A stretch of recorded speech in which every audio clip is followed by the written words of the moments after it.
Hello, friends. This is Dave Hurwitz, executive editor at ClassicsToday.com. You know, the major labels have been taking everything that they have and putting them in huge boxes.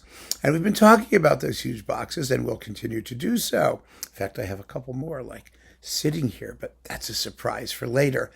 The bottom line is, Herbert von Karajan's entire legacy has been boxed up in one enormous box, before which they issued several smaller boxes. And then before that, there were even smaller boxes, and then some sort of anomalous boxes. So we're, in considering his entire discographic legacy on various labels, we're going to deal with one of the smaller anomalous boxes. And it is this. This is the weird Karajan Strauss box. Why is it weird? Well, we'll get into that presently. What you get here, first of all, I have to figure out how to get it out of the box. That's always a challenge, isn't it? Because you get all kinds of stuff. They write on the back, in 2014, this is Deutsche Grammophon, by the way, we celebrate the 150th anniversary of Richard Strauss's birth and commemorate the 25th anniversary of the death of Herbert von Karajan, who was a Deutsche Grammophon artist over a period of 50 years. Yeah, we know that. Strauss greatly admired Karajan as a conductor. Well, we don't know that. Karajan made some of the greatest Strauss recordings ever. Yes, we do know that. This deluxe numbered limited edition. Oh, it's numbered. Wait a minute.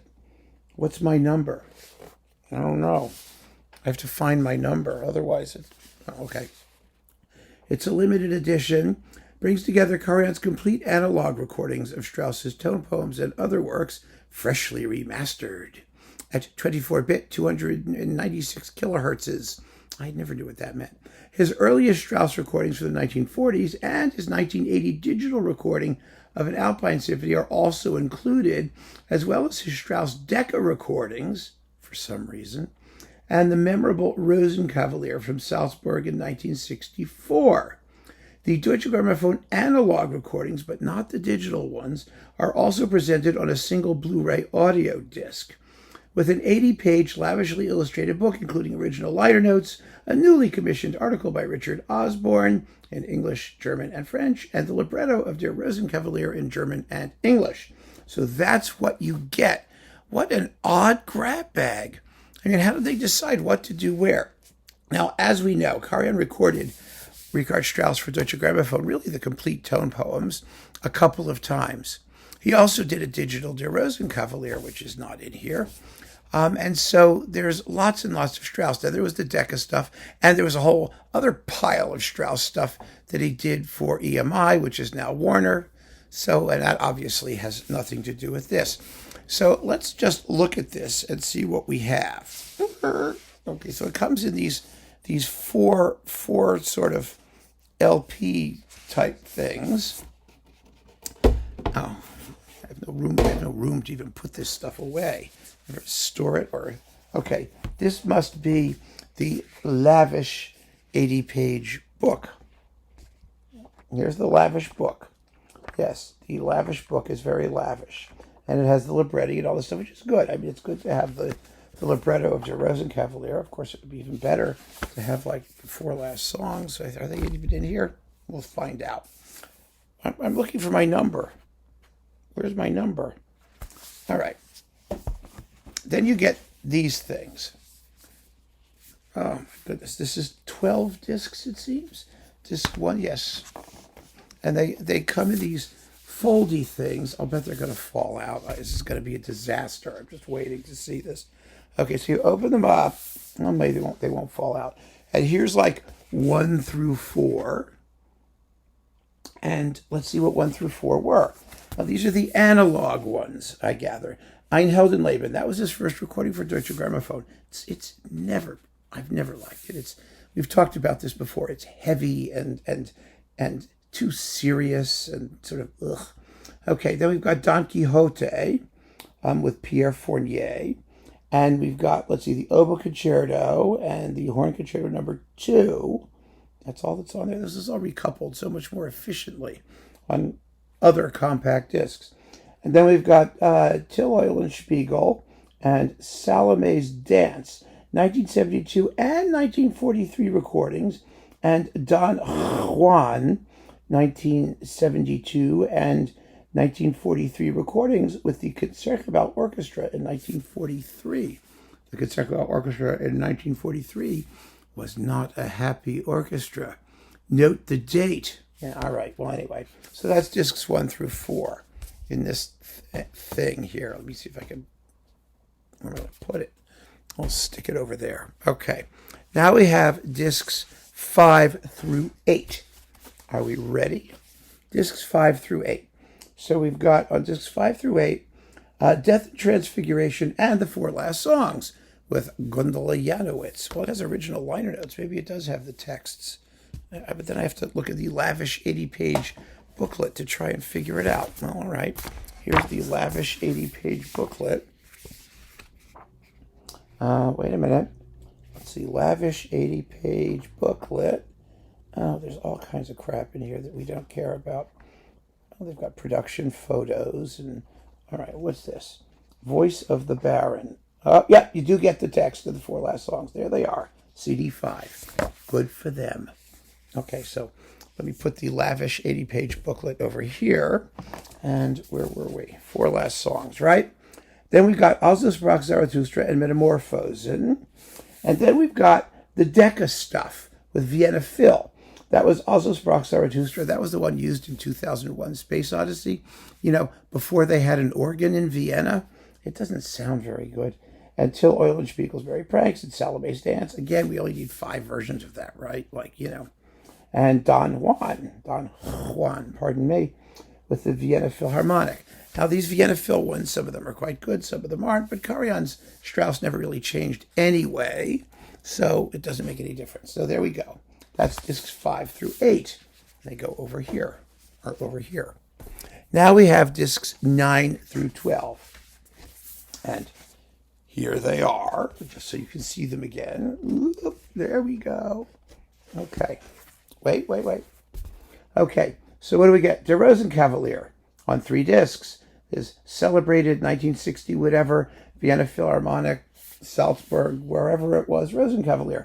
And it's got a wonderful cast. Lisa de la Casa, Shana Uranach, Hilda Guden, Otto Edelman, Eric Kuntz, you know, the Rosenkavalier people.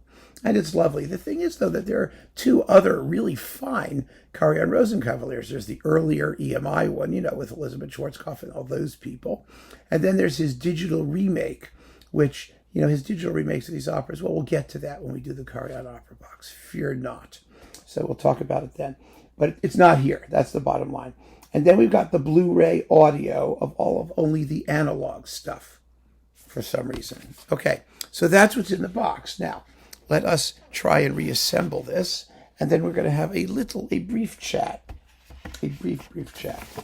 Okay, let's see. Here we go. This stuff goes here. Wait a minute. Let me see if we can do this. I want to put these in order. Not that it's hard to find them if they're not in order. And, okay, so these go here. And then we find the lavish 80-page booklet, which is just the lavishness of which is absolutely overwhelming. I just feel so lavish. There it is. All right. Let's see if we can get the lavish 80-page booklet in the damn sleep. Oh, wait, it's going. Ah, we did it. All right. Now, I still want to see my fabulous limited numbered edition. Oh, there it is. Limited edition. There it is.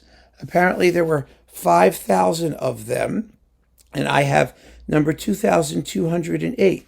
But it's like number 2,208, suggesting that maybe at some point one of them decided that there should be like, I don't know, like lots more, like 50,000 of them instead of 5,000 of them, and they gave up and only decided to do 5,000 because nobody cared. Let's get the dust off of it. Okay, so there we are. Now, the question is, what about the performances themselves? Well, as you know, you get a zillion versions of the Dance of the Seven Veils. The Heldenleben I never particularly liked. Don Quixote was a Karajan favorite. He recorded it 65 times. It's a pity to leave out some of the digital ones, the digital remakes. You know, it's kind of funny because, you know, when they come out, these things. They were always, they're digital, it's new, it's rethought, it's fabulous, it's the best, it's the one you have to buy, they've got to sell it, right? So they have to promote the living daylights out of it. But then after he's dead and we've got this pile of duplicative recordings, they decide, well, maybe some of these aren't so good, and if we have to pick the best ones, it's not going to be the latest. There is an exception, and we're getting to that momentarily. Okay, the oboe concerto and horn concerto are gorgeous, but on one disc. That's all. It's silly. And then we've got, all that stuff was the same. However, the big thing missing here for me is the digital Death and Transfiguration, which was one of Karajan's most extraordinary recordings of anything. They should have just thrown it in. I mean, you know how I feel about these things. It should always be the best performances. And granted, he was never great on Ein Heldenleben. When he redid Also sprach Zarathustra, the digital one, there was something strange about the orchestration and the sound and these opening sunrise. He did something very weird. The remade Don Quixote, well, it was very good, but there are all 100 other ones. And Don Juan was always the same. And Metamorphosen, well, his remake of Metamorphosen was very beautiful as well. I could see that. The Alpine Symphony, he only did it once. It's that digital recording. It's a surprisingly heavy-handed and kind of in places like sloppy version. I get the sense his heart wasn't really in it, but he just did it because he could do a digital spectacular. So this is the only digital one that's in here. And then you've got, like I said, all these Zarathrustras and other things from Vienna and the rest of it. Okay, so there you go. There you go. Karajan as an artist, let's just sum this up now. His interpretations barely changed throughout his life. He never really rethought anything. Everything he did was essentially the same performance for the most part. I know that some of you may have exceptions and things. There are differences, for example, in operas, because he had to make some minimal accommodation for singers or for soloists. But in the symphonic repertoire, he did what he did. He closed his eyes and he did this with his hands, and the same thing came out every time. So, yeah, this is a strange and anomalous collection of various things. The analog Strauss recordings are stunning. The Zarathustra is the reference recording, no question about it. Like I said, the Heldenleben is nothing special. Even the analog Death and Transcription, yes. Death and Transfiguration is really, really good. Don Juan was always splendid. Till Eulenspiegel, well, it lacks a little bit of humor, I think, in lightness, but it's wonderfully played. It sounds terrific. So, yeah, I mean, there you go. Karajan never explored early Strauss like Al's Italian or Macbeth, which he should have. He wasn't a very interested or adventurous person when you come right down to it. I don't think this is available anymore. I don't know, maybe a couple of the 5,000 numbered special editions are still around. I have no clue. All of this, of course, is in the big Karajan boxes and more. So what was the point of doing this? I have no idea. I don't know if they sold out. I don't know what happened to it. But it was sitting around, and I thought just as a sort of point of interest, we could talk about it a little bit together. So keep on listening, friends. Thanks for joining me. Take care.